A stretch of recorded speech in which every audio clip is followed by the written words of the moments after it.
नमस्ते साथीहरु, स्वागत छ फेरि पनि आजको यो अर्को नयाँ भिडियोमा। साथीहरु, सधैँ जस्तै आज पनि तपाईहरुलाई मलेसियाको अर्को नयाँ डिमान्डको बारेमा जानकारी लिएर आइसकेको छु।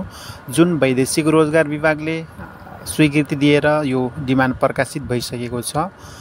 कुन कम्पनीको डिमान्ड हो र कुन मेन पावरमा यसको डिमान्ड गएको छ भनेर थाहा पाउन कृपया भिडियोलाई सुरुबाट अन्तिमसम्म हेर्नुहोला, किनभने कुन मेन पावरमा डिमान्ड गएको छ र कुन कम्पनीको डिमान्ड हो भनेर सम्पूर्ण जानकारी दिनेछु।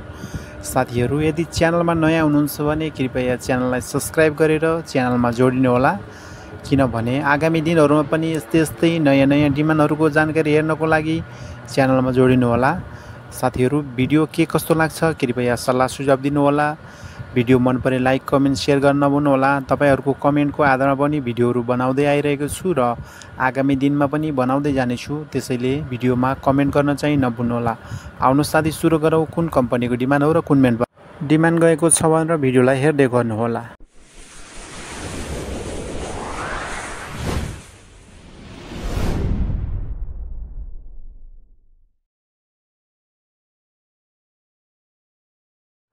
साथीहरु, यो कम्पनीको बारेमा भन्नुपर्दा चाहिँ यहाँ देख्न सक्नुहुन्छ कम्पनीको नाम कोन brother.sdn.Bhd। त्यस्तै गरी यहाँ कम्पनी रजिस्टर नम्बर पनि देख्न सक्नुहुन्छ।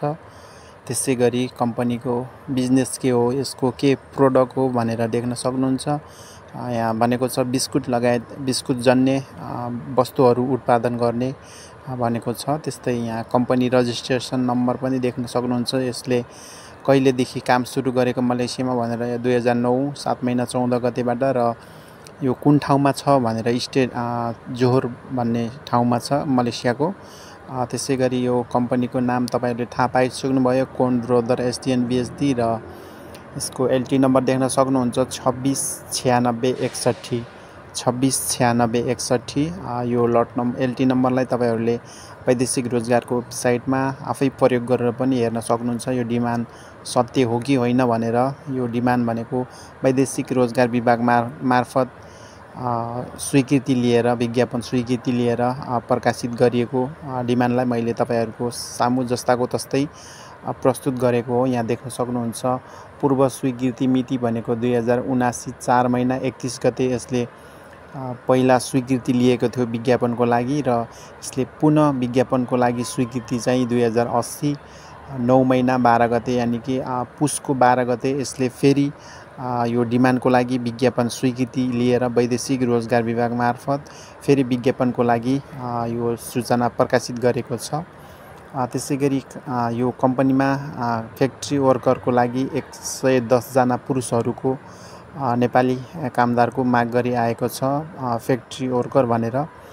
यो के कम्पनी हो भनेर त तपाईहरुले अगाडि भिडियो सुरुमै देख्नुभयो। यो कोन brother.sdn.Bhd भनेको एउटा बिस्कुट लगायत बिस्कुट जन्य वस्तुहरू, खाद्यान्न भनौँ न, खानेकुराहरू, बिस्कुट लगायत बिस्कुट जस्तै अन्य कुराहरू यसले उत्पादन गरेर बिक्री वितरण गर्छ र यसले विभिन्न देशहरूमा यसले आफ्नो सामानहरू बिक्री वितरण गर्छ। विश्वको 40 वटा देशमा यसले आफ्नो सामानहरू बिक्री वितरण गर्छ भनेको छ। त्यसै गरी यो कम्पनीमा मासिक तलब भनेको 1500 रिङ्गेट हो। यो भनेको तपाईहरुको 8 घण्टा 26 दिन बराबरको यो 1500 रिङ्गेट बेसिक तलब ओभर टाइम बिनाको हो। यो कम्पनीको नियमअनुसार ओभर टाइमको सुविधा भनेको छ। ओभर टाइम गर्नुभयो भने तपाईले यो भन्दा बढी तलब पाउनुहुनेछ। त्यसै गरी वार्षिक बिदा कम्पनीको नियमअनुसार भनेको छ र यो कम्पनीले खाने सुविधा चाहिँ दिएको छैन, बस्ने सुविधा चाहिँ कम्पनीले दिएको छ। त्यसै गरी करार अवधि भनेको 2 वर्षको छ। करार अवधि 2 वर्ष भनेको तपाईहरु यो कम्पनीमा आइसकेपछि तपाईहरु 2 वर्ष बस्नुपर्ने हुन्छ। यदि तपाईहरुको स्वास्थ्य अवस्था मेडिकल सबै ठीक छ भने 2 वर्ष बस्नुपर्ने हुन्छ, अन्यथा तपाईहरु बीचमा पनि फर्कन पर्ने हुन्छ। त्यसै गरी तपाईहरुलाई कम्पनीको सेवा सुविधा, तलब सेवा सुविधा मन पर्यो भने तपाईहरु 2 वर्ष सकिसकेपछि अझै भिसा थपेर पनि बस्न सक्नुहुन्छ। तपाईहरुले कम्पनी मन पर्यो भने तपाई भिसा थपेर बस्न सक्नुहुनेछ। त्यसै गरी यो कम्पनीमा आउनको लागि अन्तर्वार्ता हुने गर्दछ र त्यो अन्तर्वार्ता चाहिँ मेन पावरको कार्यालयमै हुँदैछ। पुसको 20 गते यानि कि 2024 जनवरीको 5 तारिक मेन पावरको कार्यालयमा हुँदैछ। यो कम्पनीमा आउनको लागि अन्तर्वार्ता लिने गर्दछ र अन्तर्वार्ता हुने स्थान भनेको मेन पावरको कार्यालयमा मिति 2080 पुसको 20 गते यानि कि 2024 जनवरी 5 तारिकमा मेन पावरको कार्यालयमा हुँदैछ र यो मेन पावर भनेको द सेन्टर ओभरसेस कन्सर्न फ्राली द सेन्टर ओभरसेस कन्सर्न फ्राली भनेर यो मेन पावरको नाम छ, जुन रहेको छ वसुन्धरा काठमाडौँ भनेर यहाँ टेलिफोन नम्बर दिएको छ। त्यसै गरी मोबाइल नम्बर पनि दिएको छ। यो मोबाइल नम्बरमा पनि तपाईहरु सम्पर्क गर्न सक्नुहुन्छ। प्राय साथीहरूले भन्नुहुन्छ सम्पर्क गर्दाखेरि फोनहरू उठ्दैन र फोन उठ्यो भने प्याक भइसक्यो भन्नुहुन्छ। त्यसैले तपाईहरु मेन पावरमै गएर राम्रोसँग बुझ्नु होला। यो डिमान्डको बारेमा फोनमा कुरा गर्नुभन्दा मेन पावरमै गएर बुझ्नुभयो भने एकदमै राम्रो हुनेछ। यो जनवरी 5 तारिकसम्म 5 तारिकमा यसको अन्तर्वार्ता छ। त्योभन्दा अगाडि नै तपाईहरु गएर बुझ्नुभयो भने राम्रो हुनेछ। 2024 जनवरी 5 तारिक यानि कि पुसको 20 गते यसको अन्तर्वार्ता छ। त्यो अन्तर्वार्ताको मितिभन्दा अगाडि नै तपाईहरु गएर बुझ्नुभयो भने एकदमै राम्रो हुनेछ। फ्याक्ट्री वर्करको लागि हो। यो कम्पनीमा के बन्छ भन्ने त थाहा पाइसक्नुभयो। बिस्कुट लगायत बिस्कुट जन्य अन्य खाद्य वस्तुहरू यसले उत्पादन गरेर यो विश्वको लगभग 40 वटा देशहरूमा आफ्नो उत्पादन सप्लाई गर्ने गर्दछ यो कम्पनीले। यो भनेको एउटा चाइनिज कम्पनी हो। कोन brother.sdn.Bhd मलेसियामा 2009 बाट यसले आफ्नो व्यवसाय सुरु गरेको हो।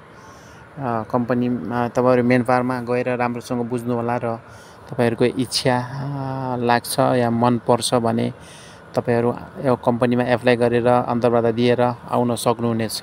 साथीहरु, यो कम्पनीको र मेन पावर डिमान्डको बारेमा त बुझिसक्नुभयो।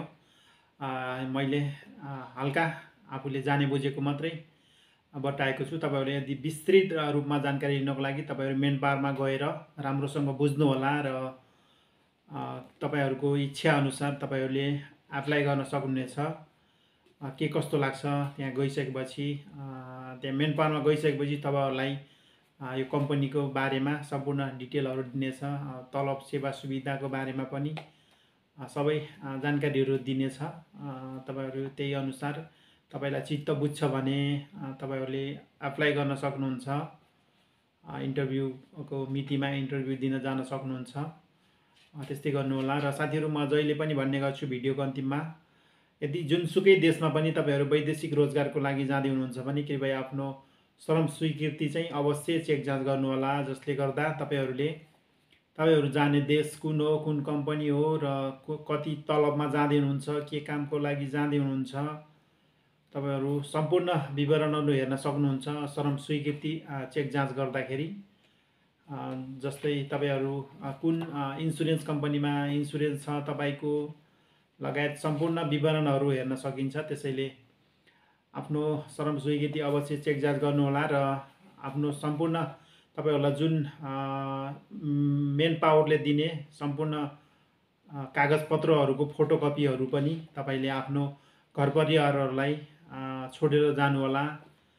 फोटोकपी गरेर सम्पूर्ण जस्तै डिमान्डको अनि एग्रिमेन्टको, यो मेडिकल गरेको, श्रमको, सम्पूर्ण जीवन बीमाको, सम्पूर्ण पासपोर्टको सम्पूर्ण विवरणहरुको फोटोकपी दिनु होला। किनभने तपाईहरुलाई वैदेशिक रोजगारमा गइसकेपछि त्यहाँ कुनै आपद समस्या पर्यो भने त्यो पेपरहरु मार्फत तपाईहरुलाई तपाईको समस्याको समाधान गर्नको लागि केही सहज हुनेछ। त्यसैले सम्पूर्ण पेपरहरुको फोटोकपी गरेर आफ्नो घर परिवारलाई पनि छोडेर जानु होला। हस्त साथीहरु, आजलाई यति नै। फेरि अर्को दिन अर्को भिडियोमा भेटौँला।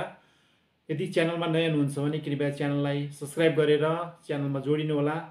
किनभने आगामी दिनहरुमा पनि यस्तै जानकारीमूलक भिडियो साथै नयाँ डिमान्डहरु तपाईहरुलाई दिँदै जानेछु। हस्त।